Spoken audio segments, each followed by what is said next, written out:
Hello दोस्तों, मेरा नाम आनंद वांगन है और मैं बिलासपुर छत्तीसगढ़ से रहने वाला हूँ।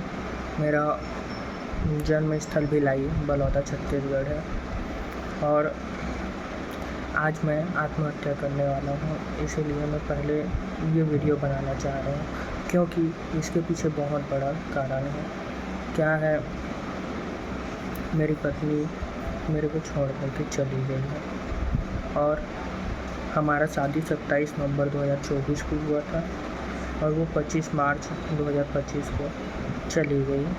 4 महीना भी कंप्लीट नहीं हुआ था, सिर्फ अपने मम्मी और दीदी लोग के बहकावे में आकर के। मैं बहुत से वकीलों का सलाह लिया और सभी ने मेरे को ये बोला कि भाई, लड़की पक्ष ही स्ट्रांग है क्योंकि आजकल का जो संविधान है, कानून है, नियम है, सभी उन्हीं के पक्षों में है।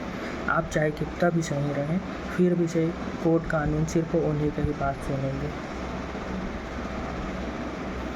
मेरे पास सबूत भी है उन लोगों के खिलाफ, फिर भी से मेरा केस मजबूत नहीं है और उन्होंने बोला कि भाई, कोई गारंटी नहीं है कि तुम्हारी घरवाली वापस आएगी। बता रहा हूँ, एक दिन में 20 से 30 बार मेरे ससुराल वाले मेरे घरवाली को कॉल करते थे और सिर्फ कचरा दिमाग में उसके डालते रहते थे। मैं लास्ट 2 से 3 दिन का उन लोगों को बात का रिकॉर्डिंग रखा हूँ, जिसमें आप सुनोगे तो आप खुद बोलोगे कि भाई, ऐसे में तो कोई भी लड़की अपने ससुराल में नहीं रह पाएगी अपने पति, अपने सास ससुर के साथ। हमारे घर में सिर्फ मैं हूँ, मेरे मम्मी और पापा, हम तीनों के तीनों बस हैं। मेरे मम्मी पापा कभी भी किसी भी चीज़ के लिए रोकते टोकते नहीं हैं। वो खुद एक कपल की तरह रहते हैं और उन्होंने ना मेरे को आज तक रोका है टोका है और ना ही उसको कभी भी रोका टोका है। 4 महीने में सिर्फ 2 ही महीना हुआ था कि उसको साड़ी से सूट पहनने दिया गया। हम लोग कभी भी उसको रोके टोके नहीं हैं। यहाँ तक मैं बता रहा हूँ, 4 महीने मेरा शादी में मैं उसको 2 महीने सिर्फ बाहर ही घुमाया हूँ। हर चीज़, हर ज़रूरत का सामान उसके मांगने से पहले ला कर के दिया हूँ। जहाँ बोलती वहाँ लेकर के गया हूँ। फिर भी से मेरे को अपने मम्मी, अपने दोनों दीदी, अपने जीजा जी के बहकावे में आकर के चली गई है। मैंने कल उससे लास्ट टाइम बात किया और उसने मेरे को बोला कि मैं नहीं आऊँगी, मैं अपने मम्मी पापा को नहीं छोड़ूंगी और नहीं आऊँगी बोली डायरेक्ट। मेरे पास आत्महत्या करने के सिवा कोई भी चारा नहीं है क्योंकि न कानून है, न व्यवस्था है, न समाज है, न कोई है। कोई साथ नहीं देने वाला, सिर्फ लड़की को बस सुनते हैं। मेरा भी तो कोई दुख को सुनो, मेरा भी तो कोई तकलीफ को सुनो, कोई नहीं है सुनने वाला।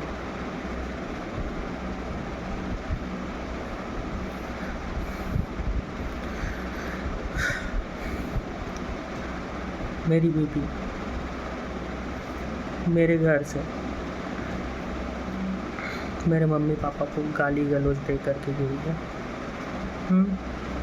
मेरा 2 बार अपने मायके वालों को कहने पे मेरा 2 बार बच्चे को गिराई है गोली खा करके। उसका भी मेरे पास रिकॉर्डिंग है। उसने खुद अपने मम्मी को बोला है, जब लास्ट टाइम जब गई है तो अपने मम्मी को बोला, मम्मी मैं पेट से हो गई हूँ और यहाँ रहूँगी तो फंस जाऊँगी। तो उसकी मम्मी ने बोला कि तेरी बड़ी दीदी पुनीता पेट से हुई, तो उसके ससुराल वालों को पता चल गया, बेटी तू यहाँ आ जा और आकर के गोली खा ले, वरना फिर तू ना यहाँ की रहेगी ना वहाँ की। ऐसा कोई बोलता है क्या? हाँ, क्या बोलती है उसकी मम्मी? अपने सास ससुर से उंगली दिखा करके ऊंचे आवाज़ में गाली गलौज से बात किया कर। ये सब का सब है भी है मेरे पास रिकॉर्डिंग।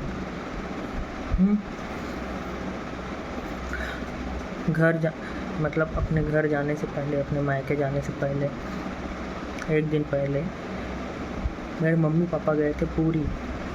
उन लोग आए हैं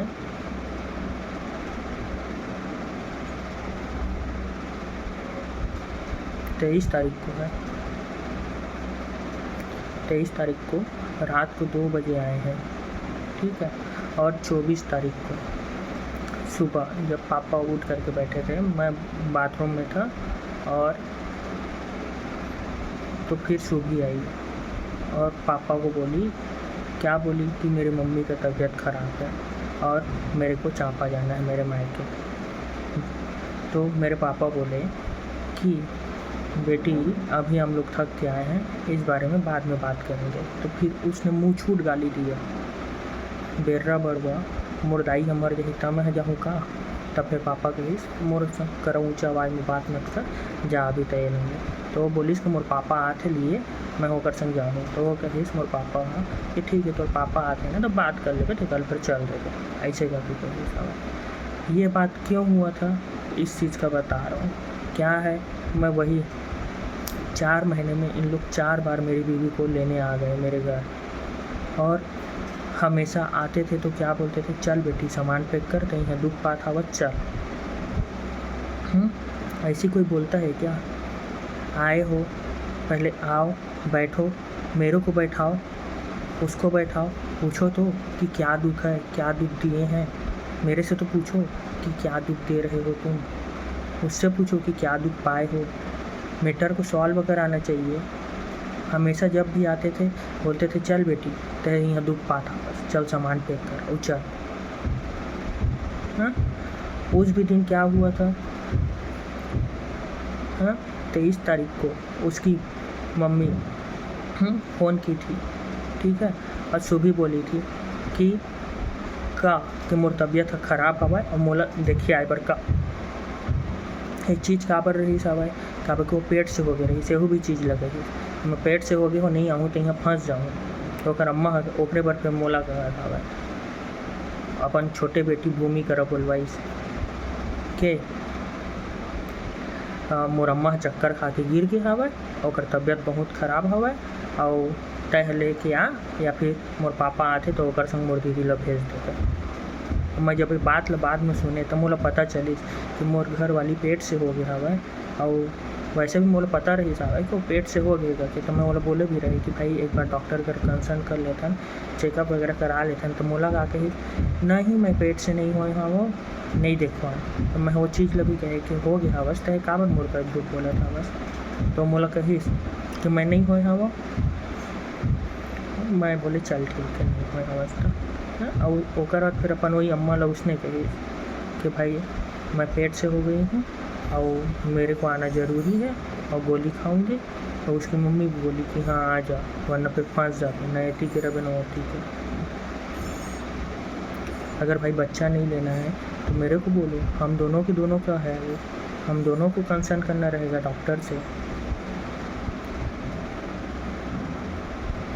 मेरे मम्मी पापा को इधर गाली गलौज की, मेरे बच्चे को गिलाई है, मेरे मम्मी पापा को कुत्ते की तरह खाना देती थी। मैं परेशान हो गया हूँ, मैं बता रहा हूँ। 3 बार विथ फैमिली हम लोग गए हैं उसके घर में लेने के लिए, ठीक है। और जब चौथी बार जब गया तो उन लोग क्या बोले कि अकेले आ मेरे घर में। तो मैं और समाज के लोगों के थ्रू बुलवाए थे, ठीक है। और मैं बोला समाज के आदमी को कि भाई मैं उसके यहाँ अकेले नहीं जाने वाला, क्योंकि मैटर बहुत बिगड़ गए हैं। आप बोलोगे मैं आपके घर आ जाऊँगा, पर अकेले वहाँ नहीं जाऊँगा। तो जब गया मैं, ठीक है, समाज के घर के यहाँ, ठीक है, तो उन्होंने मेरे को बोला था कि हाँ ठीक है उसी के यहाँ से भेजेंगे बोल के। और जब मैं वहाँ गया लेने के लिए तो डायरेक्ट बोल दिए नहीं भेजेंगे बोल के। 3 बार ऑलरेडी जब हम लोग अपने पूरे फैमिली के साथ गए थे लेने के लिए तो भी वैसे ही बोले आओ जाएंगे बोल करके, और जाने पे वैसे ही बोलते थे, बस सुनाते थे और नहीं भेजते थे और नहीं जाऊँगी बोलते थे। जब चौथी बार मैं आया, ठीक है, मेरे को खाली हाथ ही लौटना पड़ा। उस टाइम फिर मैं गुस्से में हो गया। तो मैं गुस्से में समाज के आदमी को बोला कि भाई मेरे को तलाक दे दो, मेरे को ऐसा बार बार घूमना पसंद नहीं है। उस भी दिन उन लोग राज़ी हो गए तलाक के लिए तुरंत, ठीक है। तहसील में जा कर के मैं बैठा था 1.5 घंटा से, उन लोग आ रहे हैं बोल के बस बेवकूफ़ बस बनाए, आए नहीं। और फिर मैं घर आ गया अपने, अब घर आया हूँ, फिर 2-3 दिन के बाद समाज के आदमी बोल रहे हैं मेरे को कॉल करके कि वो तलाक दी बर तैयार है, तय आके लेके आ। मैं कहे मैं तोला बाद में बताऊँ सोच के। उसके बाद फिर मैं सुबह से कांटेक्ट करता रहा फ़ोन में 2-3 दिन तक। मैं उसको बोला कि यार आ जाओ, क्यों ऐसा कर रही हो, जो हो गया हो गया। तो एक दिन तो नहीं पता, शायद उसका प्यार उमड़ा या फिर क्या हुआ, मेरे को खुद बोली सामने से कि मैं यहाँ नहीं रह सक रही हूँ, आप मेरे को आओ और यहाँ से लेके जाओ। तो मैं और आप मेरे को जैसा भी रखोगे मैं रहने के लिए तैयार हूँ, जो हो गया हो गया, आप मेरे को आके यहाँ से ले जाओ। मैं उस दिन बहुत खुश हुआ था, सुबह का बात है। फिर ना मैं बोला ठीक है मैं आता हूँ, मैं बोला आप एक बार पूछ लो, मैं बोला घर पे। फिर शाम को मेरे को कॉल की तो क्या बोलती है, आप आओगे ना तो पहले मेरे मम्मी पापा को फ़ोन करो, मेरे दीदी जीजा को फ़ोन करो, समाज के लोगों को फ़ोन करो, उन लोग से परमिशन लो। अगर उन लोग बोलेंगे कि हाँ ले जा कर के, तब फिर आबे और आबे तो सब कोई के गोल छू छू के माफ़ी मांगबे, ओकर बाद फिर लेके। तो फिर भाई मोरो भी दिमाग का ख़राब हुई। मैं कहे भाई वैसा क्यों मैं करूँगा, आप बोल रहे हो तो आपके मम्मी पापा से एक बार मैं पूछ लूँगा, पर बाकी लोगों से मेरे को पूछने का क्या ज़रूरत है, ऐसा मैं बोला। मैं बोला वैसे में मैं नहीं आ पाऊँगा सुबह, और बस इतना हुआ था। उसके बाद फिर ना 2 दिन के बाद मैं फिर से कॉल किया, ये मैं बहुत ज़्यादा रोया गिड़गिड़ाया 1 घंटे से। यहाँ बिलासपुर का रिवर व्यू का जो न्यू वाला रिवर व्यू है ना, वहाँ पे बैठ के 1 घंटे से रोया। शाम को 5-6 बजे जब ऑफिस से आया तो मैं रोया, उसके सामने गिड़गिड़ाया। मैं बोला आ जाओ, जो हो गया हो गया, मैं नहीं जी सकता तुम्हारे बिना, ऐसा वैसा बोल के बहुत सारा रोया। उसको कोई फ़र्क ही नहीं पड़ा। फिर जब मैं घर आया फिर मेरे को कॉल की, फिर उल्टा पुल्टा बोली, और फिर मैं भी गुस्से में फिर वो बोला कि भाई तुम्हारी मम्मी तुम्हारी दीदी के बहकावे में आ कर के मेरे साथ ऐसा की हो और मेरे को छोड़ कर के चली गई हो, सब ऐसा बोल के मैं बहुत सारा बोला। फिर अपना मोबाइल को मैं तोड़ दिया गुस्से में। और उसके बाद फिर मैं कल फ़ोन लगाया, कल नहीं मैं परसों भी फ़ोन लगाया था। परसों 2 बार मैं फ़ोन लगाया, वही 11-12 बजे। फ़ोन को नहीं उठाई, ठीक है। क्यों नहीं उठाई, इसका भी रीज़न है कि वो जब से गई है अपने घर, ठीक है। चांपा है उसका मायका, चांपा में भाई उसके आसपास के लोग वाले हमारे जान पहचान के ही हैं। उन लोग बताते हैं कि वो जब से आई है तब से न चूड़ी पहन रही है, न मंगलसूत्र, न बिंदी लगा रही है, न सिंदूर लगा रही है। तो का अधिकार से वो लानू पत्थर, वो तो कुंवारियों की तरह रहते, न वो तोर से मया करे, न कुछ न कहीं, बस तो लब घुमात बस आवे। तो जब मैं कॉल उसको किया तो उसको बोला जो हो गया सोफी, तू जैसा चाहती है वैसी होगा। मैं बोला सब गलती मेरी है, तू आ जा, मैं आ जाता हूँ लेने के लिए। तू बोल रही थी ना माफ़ी मांगने के लिए, मैं सब के लिए तैयार हूँ, तू आ जा। और मैं नहीं आऊँगी, मैं अपने मायके को नहीं छोड़ूंगी, ना अपने मम्मी पापा को छोड़ूंगी। मैं बोला छोड़ने के लिए कौन बोल रहा है, आ जाओ। वो बोल रही मैं नहीं आऊँगी। सच बता रहा हूँ, मैं अपने ज़िंदगी से हार गया। मैं पूरा ज़िंदगी उसके नाम पे कर दिया था, मैं नहीं जी सकता उसके बिना। मैं बहुत सारे असफल प्रयास अपने तरफ से कर चुका हूँ उसके लिए, और वो नहीं आने वाली है। कल के बातों से मेरे को पूरा पता हो गया कि वो अब नहीं आएगी मेरी ज़िंदगी में, और मेरा ज़िंदा रहने का कोई मतलब भी नहीं है, क्योंकि मैं ऐसे में तो मर ही जाऊँगा, और मर रहा हूँ पल पल, क्योंकि पूरा मानसिक प्रताड़ना ही दी है मेरे को आज तक। मैं किसी चीज़ में फोकस ही नहीं कर पा रहा हूँ। मेरे घर वाले पल मर रहे हैं, मैं मर रहा हूँ। मेरा ना ज़िंदगी बेकार हो गया है। खुद ये जो एक कॉपी है, ठीक है, इसमें मैंने लिखा है कि कितने सारे मेरे को दुख दिए गए हैं। पूरा भी नहीं लिख पाया हूँ, आधा ही होगा कि उसकी मम्मी क्या बोलती है, उसकी मम्मी ने क्या बोला है, उसके जीजा ने क्या बोला है, हाँ, उसकी दीदी ने क्या बोला है। इसमें मेरे मरने के पीछे उसकी मम्मी कीर्तिन बाई देवांगन, उसकी बड़ी दीदी पुनीता देवांगन, उसके जीजा जी केशव देवांगन, उसकी छोटी दीदी पुक्की भुवनेश्वरी देवांगन, उसका बॉयफ्रेंड शिवा देवांगन,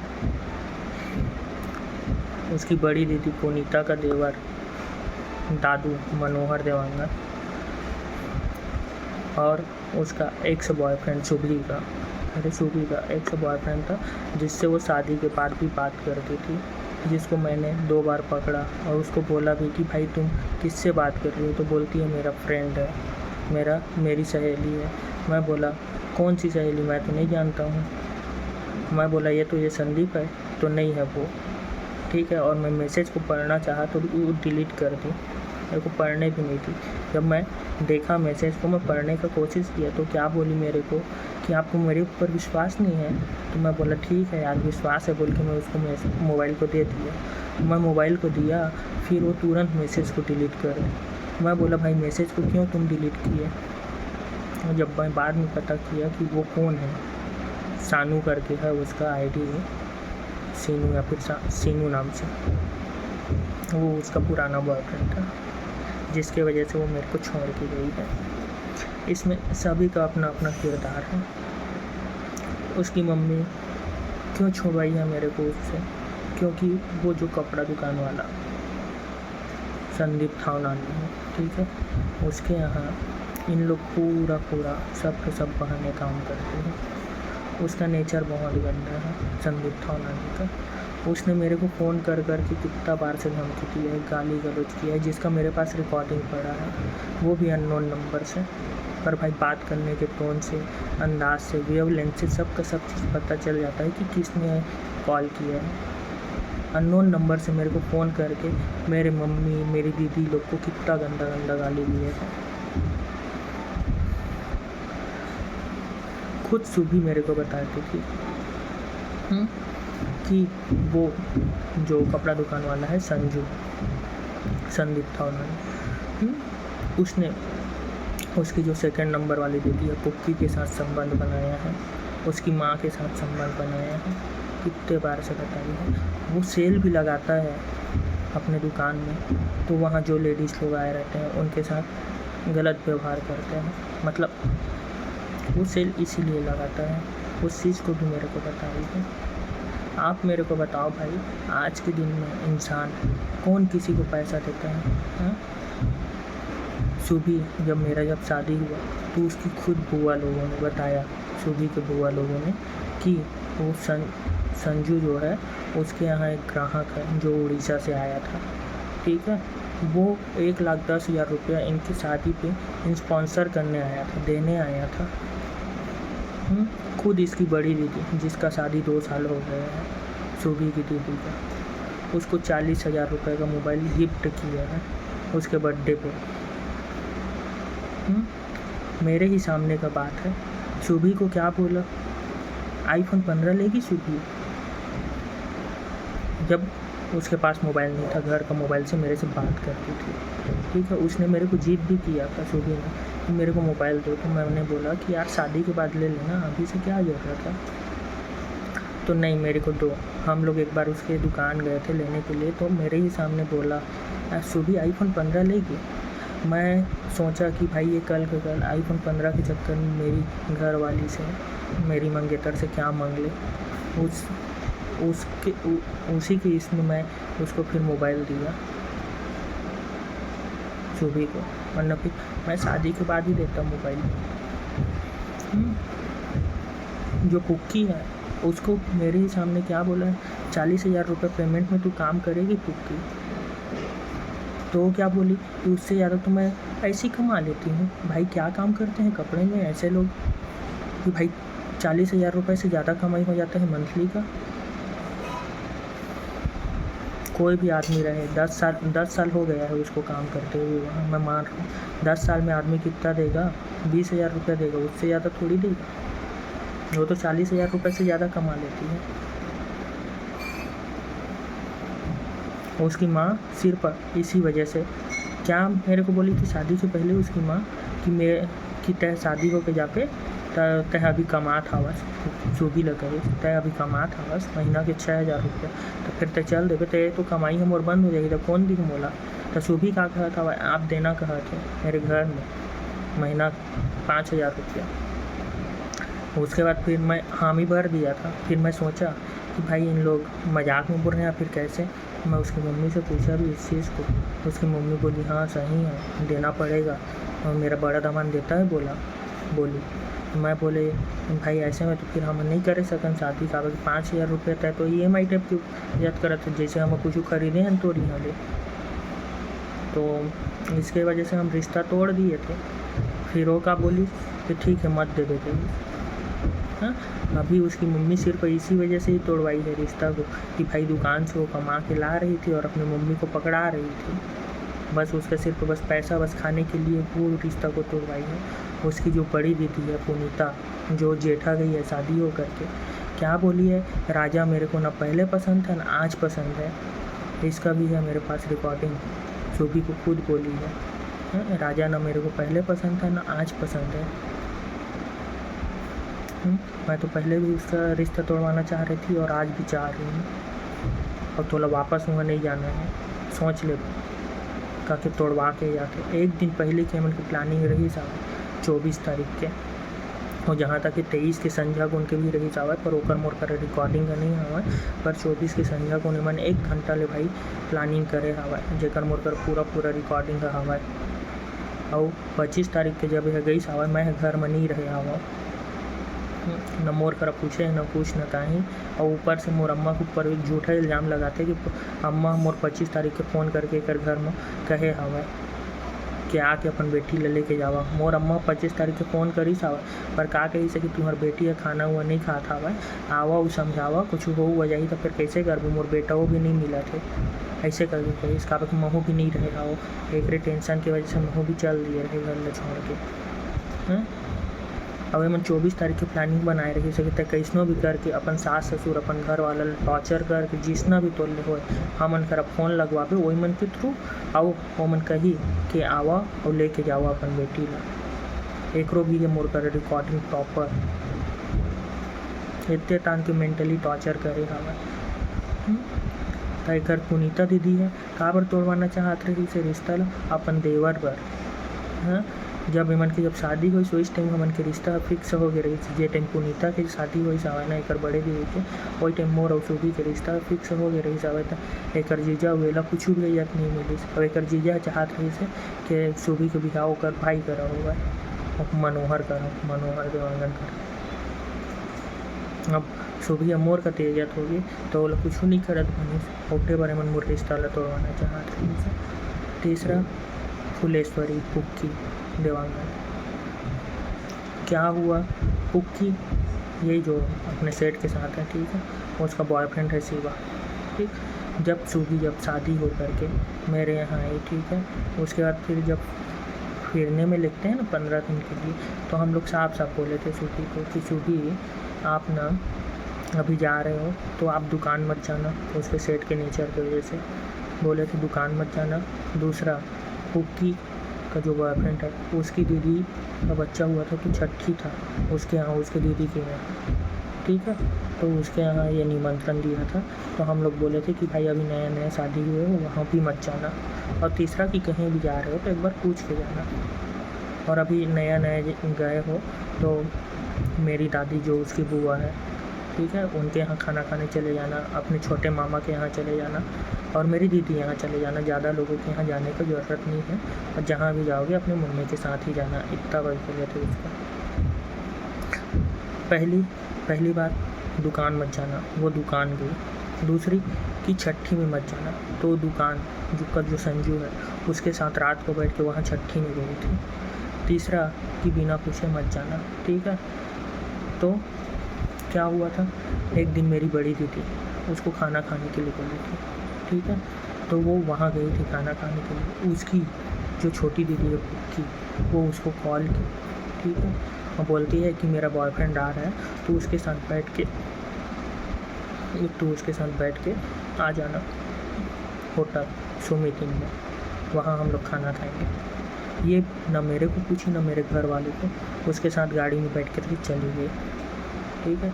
मैं बाद में फ़ोन किया, मैंने शायद मम्मी को फ़ोन की दीदी को और पूछी कहाँ है बहुरिया, आए खाना हुआ खाए करके, तो कहीं से आए रही से पर वो कर संगे ही सावे करके अपन दीदी के बॉयफ्रेंड के साथ। अब मैं उतना सुने तो भाई मोरो बिजी है, दुख तो पापेच करिए कि भाई मोर घर वाली मोर कर एक भी बात नहीं पूछिस, ना ही तू मन कर पूछे और चल दिस ककरो भी संग। अब मैं फिर पापा ला कहे कि तह भेज दिए आवाज़ ऐसे वैसे, तो पापा होकर अम्मा ला फ़ोन करके कही कि भाई अभी वो मन के बीच में कुछ भी नहीं हुआ कही, तुम्हार ओक्की और शिवा के बीच में गर्लफ्रेंड बॉयफ्रेंड है, हाँ, वो मन दोनों के दोनों कोई घूमा चाहे कुछ भी करे, हमार बहुरिया ला का मतलब ले जाए कि अहू हमन कर भी ना पूछे कौन होते का हक से ले गई थी ऐसा बात, तोहला नहीं जान देना रहीस ना, एक बार पूछना भी सही नहीं समझ इतने बस कही हवा पापा आई चीज़ के गुस्सा ला पुक्की है घरे आवे के तय मोर अम्मा ला सुनाए हवा से मोर बॉयफ्रेंड करे जाए नहीं थी वो लोग घूमने करके, और जब मैं गए हवा वो खाए पिए सब के आके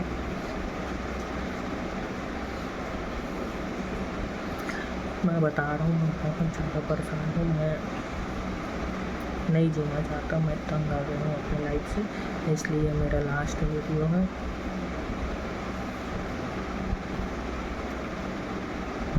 और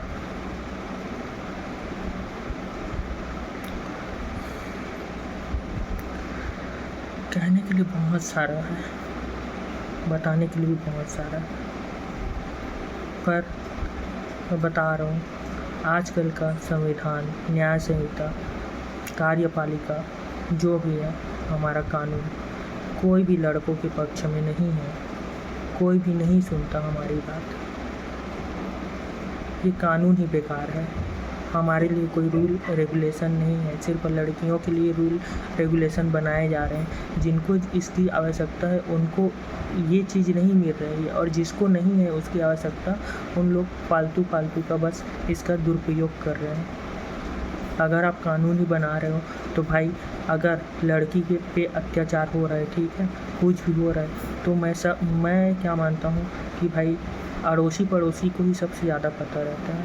अगर कानून व्यवस्था भी अगर बनाया गया है, लड़की के ऊपर अत्याचार हो रहा है, तो भाई अड़ोसी पड़ोसी 3 अड़ोसी पड़ोसी या फिर 4 अड़ोसी पड़ोसी मिल करके उस घर वाले, उस लड़के या फिर उसके माता पिता जो भी है ससुराल वाले, उनके खिलाफ़ कंप्लेन करें, या फिर पहले उनसे जानकारी लिया जाए कि वाकई में इस लड़की के साथ अत्याचार हुआ है, कोई गलत व्यवहार हुआ है, मारा पीटा गया है, गाली गलौज किया गया है, या फिर कोई भी दुर्व्यवहार किया गया है, उसके बाद ही आगे का कार्यवाही होना चाहिए। सिर्फ लड़की के कहने पे या फिर सिर्फ एक ही पक्ष के सुनने से कुछ भी निर्णय नहीं लेना चाहिए, जो कि मेरे साथ आज हो रहा है। और मैं बता रहा हूँ मैं बहुत परेशान हूँ, और मैं साफ बता रहा हूँ भाई, देखो उसने साफ बोला है और उसके घर वालों ने भी कि मेरे से वो शादी सिर्फ मेरे पैसों की वजह से ही की है, ठीक है। तो मैं आप सबसे हाथ जोड़ करके विनती कर रहा हूँ कि मेरे हिस्से का एक भी रुपया उसको या फिर उसके परिवार वालों को या फिर मेरे ससुराल वालों को किसी को भी ना दिया जाए। मेरे हिस्से का जो पैसा है वो मेरे चारों भांजा, मेरी दोनों दीदी आरती और अंजू के दोनों बेटों में बराबर बाँट दिया जाए। मेरी पत्नी या फिर मेरे ससुराल वालों को किसी को भी एक पैसा देने की कोई ज़रूरत नहीं है। मैं आपसे विनती कर रहा हूँ कि इतना न्याय मेरे को दिलाइएगा, और मेरे मम्मी पापा को मत दीजिएगा।